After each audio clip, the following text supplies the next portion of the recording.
What is the keto flu?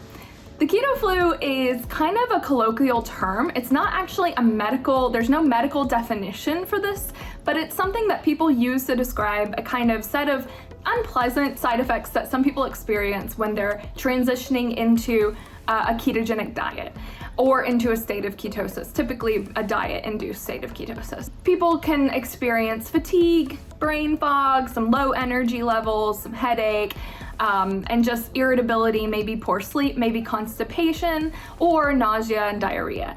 This is something that ketogenic researchers and clinicians think is something that happens while the body is transitioning into ketosis and may be caused by an electrolyte shift that happens. So as you reduce carbohydrates in your diet, you actually get a diuretic effect where you release more water, so you do need to stay hydrated. That's especially important. It's always important, but it's especially important if you're following a low carbohydrate or ketogenic diet. Many data suggests that there's actually a greater loss of some important electrolytes when you're in a state of ketosis as well, and that's why a lot of people end up supplementing their electrolytes. So this is something that it's really important to kind of keep an eye on. If you're not feeling well, definitely check out what's going on with your physician.